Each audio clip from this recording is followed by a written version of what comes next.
전도서 5장 8절에서 17절 말씀입니다. 너는 어느 지방에서든지 빈민을 학대하는 것과 정의와 공의를 짓밟는 것을 볼지라도 그것을 이상히 여기지 말라. 높은 자는 더 높은 자가 감찰하고 또 그들보다 더 높은 자들도 있음이니라.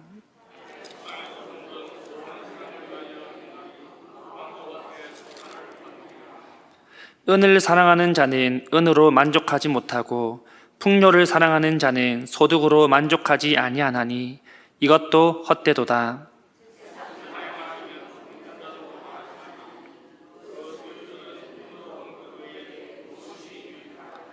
노동자는 먹는 것이 많든지 적든지 잠을 달게 자거니와 부자는 그 부유함 때문에 자지 못하느니라.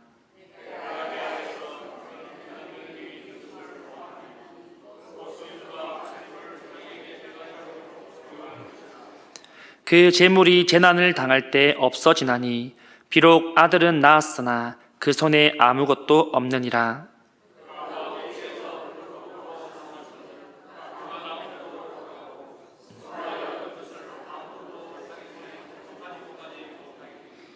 이것도 큰 불행이라. 어떻게 왔든지 그대로 가리니 바람을 잡는 수고가 그에게 무엇이 유익하랴. 일평생을 어두운 데서 먹으며 많은 근심과 질병과 분노가 그에게 있느니라. 아멘. 여러분 반갑습니다. 네, 우리 서로 이렇게 인사합시다. 하나님한테 맡깁시다. 네, 우리의 모든 걱정과 고민들, 우리의 모든 삶들을 하나님 앞에 온전히 맡겨드릴 수 있기를 간절히 소망합니다. 우리는 은행에다가 저금이라는 것을 하게 됩니다. 저축을 하죠. 저금을 할 때 우리가 필요할 때 쓸 수 있는 그러한 자금들을 마련하게 되고 또한 미래에 대하여서 우리가 투자하기도 합니다. 그런데 우리가 은행에다가 우리의 돈을 맡기는 이유가 무엇입니까? 우리의 미래, 그리고 우리가 앞으로 쓸 자금들을 위해서입니다. 은행에서 내 돈을 책임져 줄 것을 믿기 때문에 우리는 은행이라는 곳에 돈을 맡기게 됩니다.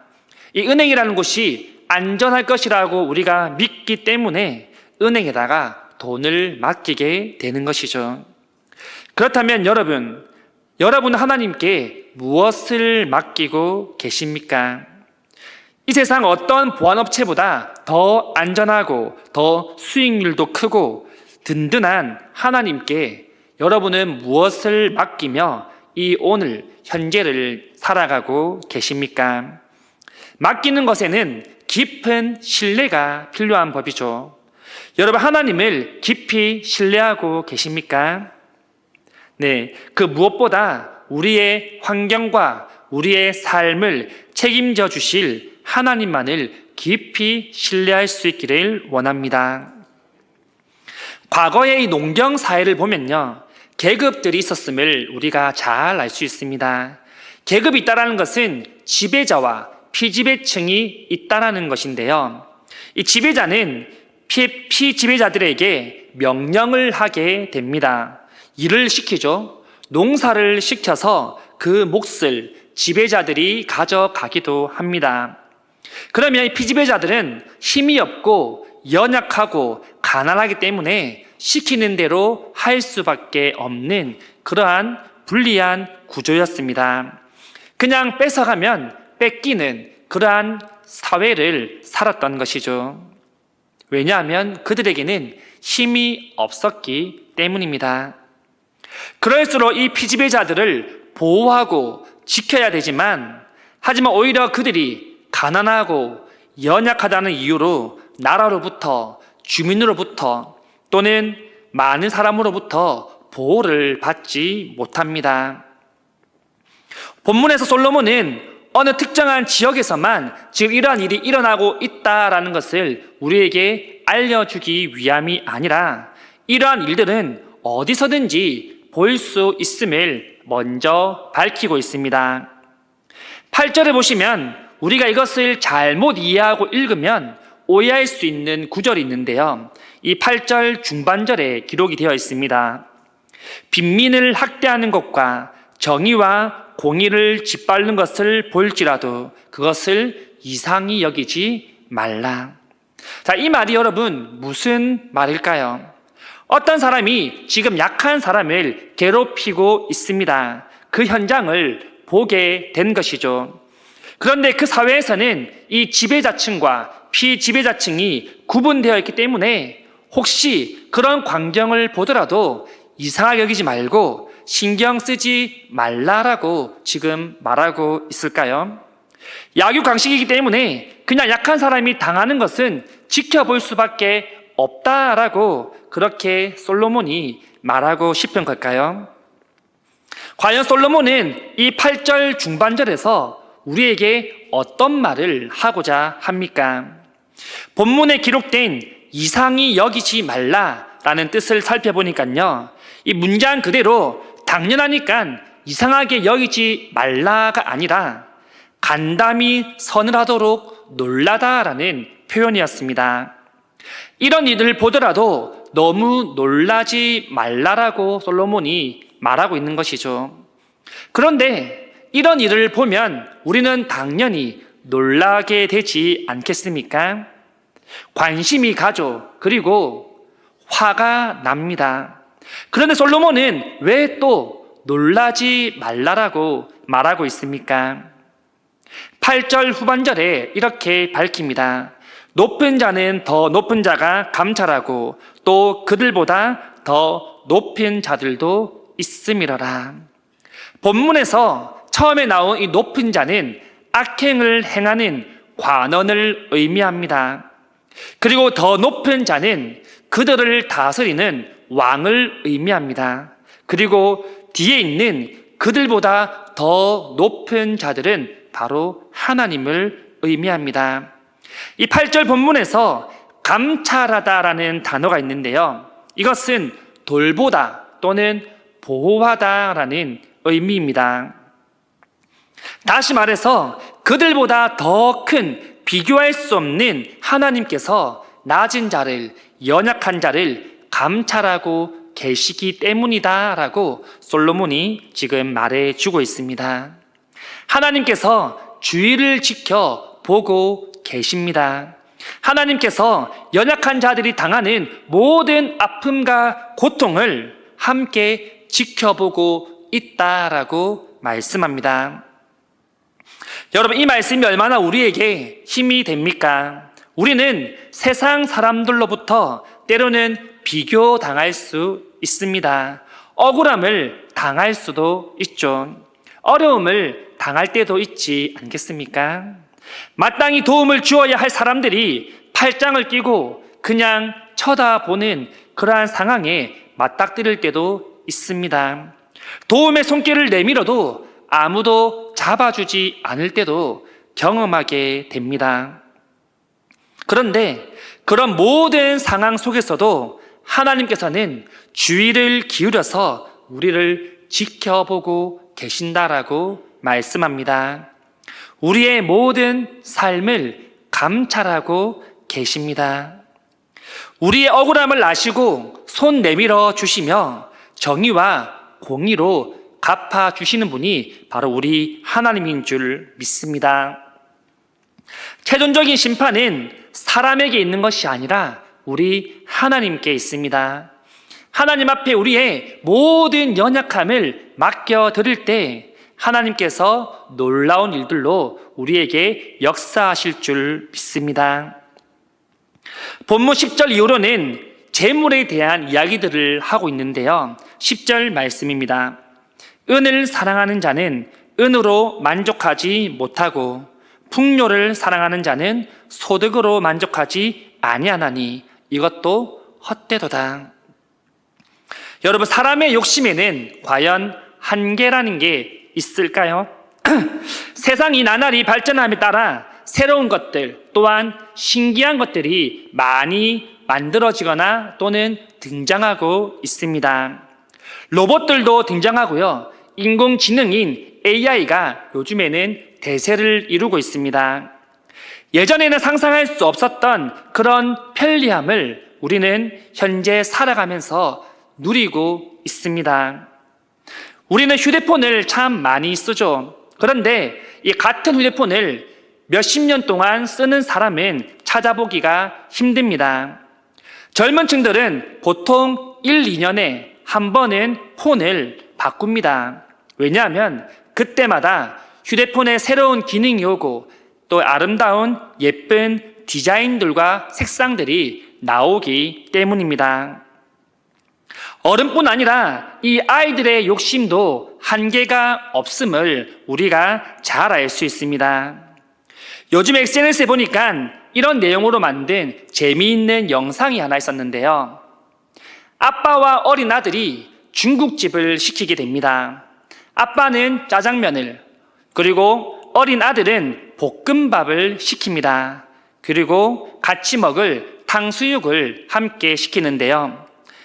아빠는 이 짜장면이 불까봐 고개를 숙이고 허겁지겁 그렇게 먹기 시작합니다.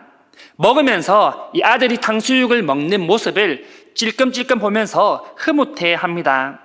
아이고 우리 아들 잘 먹네 라고 그렇게 말하는 것이죠.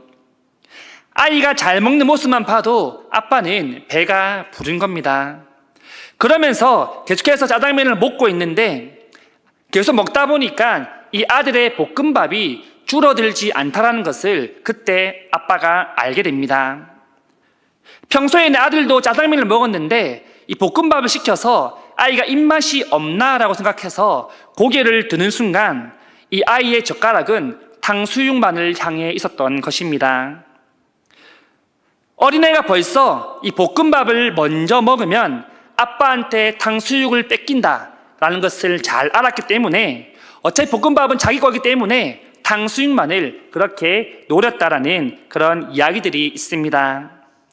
이렇듯 아이들도 참 비상해지고 있습니다. 욕심들이 참 끝이 없는 것을 보게 되는 겁니다. 본문에서 은을 사랑하는 자는 은으로 만족하지 못한다라고 말하는데요. 재물을 가진 자는 포기하지 아니하고 더 많은 재물을 모으려고 한다는 겁니다. 하지만 돈을 사랑하는 자는 결코 돈으로서 만족함을 얻을 수 없습니다. 또한 풍요를 사랑하는 자는 소득으로 만족하지 못한다라고 말하는데요. 여기서 이 풍요라는 것은 적당한 게 아니라 많은 소유를 뜻합니다. 많은 소유에 대해 집착을 가진 자는 결국 그 소유로 끝까지 만족할 수 없다라는 것을 말해줍니다. 11절에 보시면 또한 재산이 많아지면 먹는 자들도 많아지나니 그 소유주들은 눈으로 보는 것 외에 무엇이 유익하랴. 재산이 정말 많아지면 과연 우리에게 유익만 있을까요? 그 재산을 유지하기 위한 비용도 들 것이고 필요에 따라 고용해야 할 사람들도 늘어나게 되죠. 그리고 아무리 많은 재산과 재물을 가졌다 할지라도 죽기 전에 다 그것을 사용할 수는 없는 겁니다. 죽기 전에 아무것도 가져갈 수 없기 때문에 그 소유주가 누리는 혜택은 결국 마지막에 눈으로 보는 것밖에 없다라고 솔로몬이 지적하고 있습니다. 물론 살아있는 동안 자기가 가진 것을 많이 누릴 수는 있습니다. 하지만 세상이 주는 그 유익과 만족을 위하여서 모든 것을 가졌다라고 생각해서는 안 된다는 겁니다. 하나님 주시는 유익으로 만족하는 삶을 살아야 함을 계속해서 말하고 있습니다. 또한 12절에 보시면 이 노동자와 부자를 또 비교해서 말하고 있는데요. 노동자는 먹는 것이 많든지 적든지 잠을 달게 자거니와 부자는 그 부유함 때문에 자지 못하느니라. 일반적으로 우리가 생각할 때는 노동자가 먹는 것이 적기 때문에 배가 고파서 잠을 잘 못 잘 것이다 라고 생각하는 게 일반적인 생각입니다. 부자는 가진 것이 많기 때문에, 풍요롭기 때문에 두 발 뻗고 편히 잘 것이다 라는 게 우리의 생각이죠. 그런데 솔로몬은 반대로 지금 말하고 있습니다. 12절의 노동자는 자기의 생계를 유지하며 직접 땀을 흘려 일을 하여서 돈을 버는 사람들을 말합니다. 이들이 잠을 잘 잘 수밖에 없는 이유에 대해서 말하기를 재물에 대한 염려가 없기 때문에 그들은 편하게 잘 수 있다라고 말합니다. 반면에 많은 것을 가진 사람들은 재물에 대한 염려가 크기 때문에 두 발 뻗고 평범한 삶을 살 수 없다라고 그렇게 말하고 있습니다.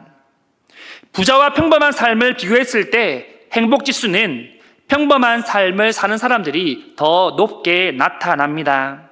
그 이유는 부자는 자기의 재산과 재물에 대한 고민과 염려가 많기 때문이죠.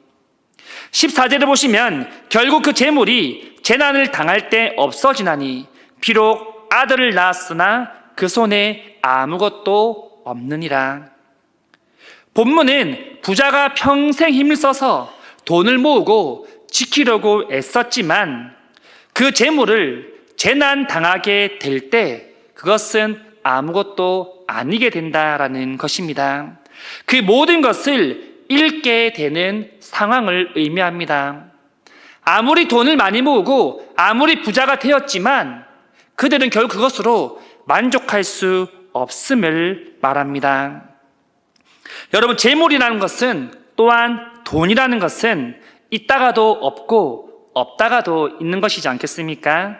그리고 그것을 허락하시고 그것을 거두시는 것은 하나님의 손에 있습니다. 하나님의 말씀대로 살아가지 않는 사람들은 하나님께서 거두어 가십니다. 아무리 열심히 자기가 모아놓고 부를 축적해도 결국 하나님 앞에 아무것도 아니라는 겁니다. 15절 말씀입니다.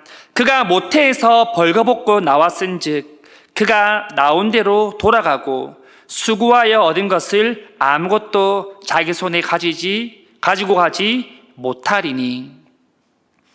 우리는 태어날 때 아무것도 가진 것이 없게 태어나지 않습니까? 갓 태어난 아기를 보면 주먹을 쥐고 있습니다. 하지만 그 주먹을 펴보면 그 안에도 아무것도 가지고 있지 않습니다. 그리고 모든 아기는 아무것도 입지 않은 채 벌거벗은 채 태어납니다. 이를 비교할 때 돌아가고 수고하여라고 표현을 합니다.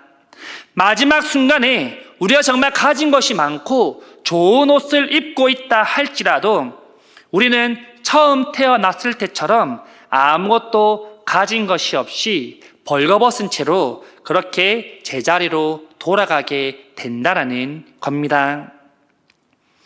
하지만 이러한 인생의 허무함을 극복할 수 있는 방법이 있다라고 솔로몬은 18절 말씀에서 이렇게 말하는데요.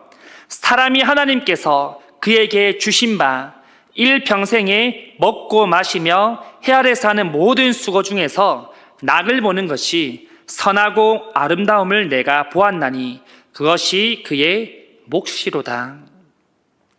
본문에서 하나님께서 사람들에게 사는 날 동안 주신 것들에 대해 말하고 있는데요.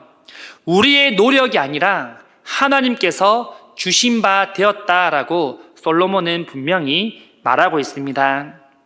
하나님께서 우리를 일평생 동안 먹고 마시게 하시며 입게 하시며 해 아래 모든 수고 중에서 낙을 보게 하셨다라고 말합니다. 여러분, 우리가 섬기는 유일한 대상이 누구입니까? 우리가 우리 된 것이 누구의 도움이며 인도하심입니까? 하나님이십니다. 우리는 이 사실을 꼭 기억해야 될 줄 믿습니다. 우리는 조금 더 나은 삶을 살려고 발버둥 치며 앞으로 나가고 애를 쓰지만 결국 우리가 살아가는 그 행복의 근원은 우리 자신이 아닙니다. 우리가 이렇게 아둥바둥하면서 발버둥 치며 살아가는 이유는 바로 하나님을 위해서라는 겁니다. 하나님께서 우리를 먹이시고 하나님 우리를 입히시고 하나님이 우리가 누리게 하시는 줄 믿습니다. 그리고 이것이 우리의 몫이다라고 말합니다. 우리는 우리에게 주어진 삶을 최선을 다하여서 즐기며 누리며 살아가야 되는 것이죠. 20절 말씀입니다.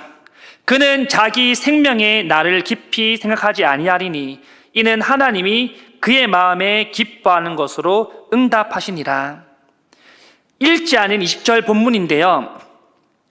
하루하루 삶을 살아가다 보면 우리에게 즐거움과 만족감이 있기 때문에 불확실한 미래에 대하여서 두려움을 가지지 말고 집착하지 말라라고 권면합니다.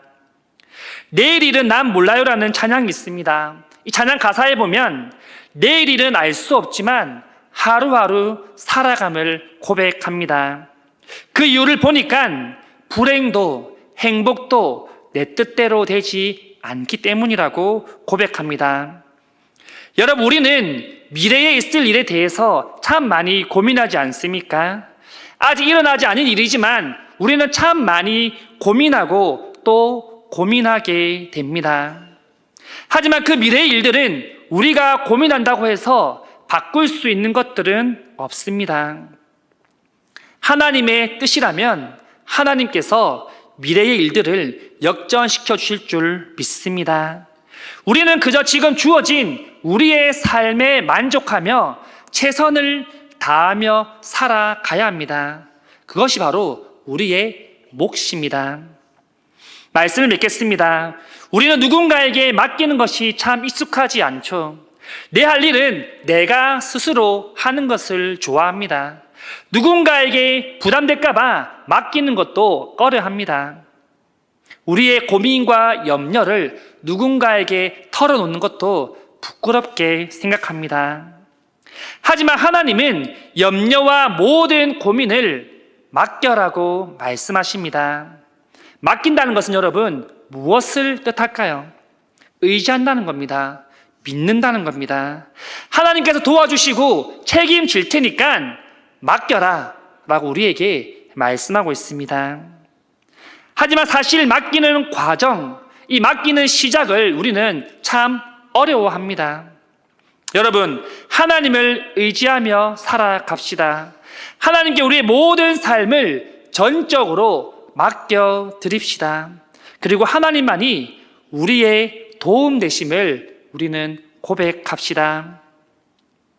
우리는 지금의 삶에 만족하며 감사하며 살아가야 됩니다. 조금은 부족해 보일 수 있죠. 조금은 연약해 보일 수 있습니다.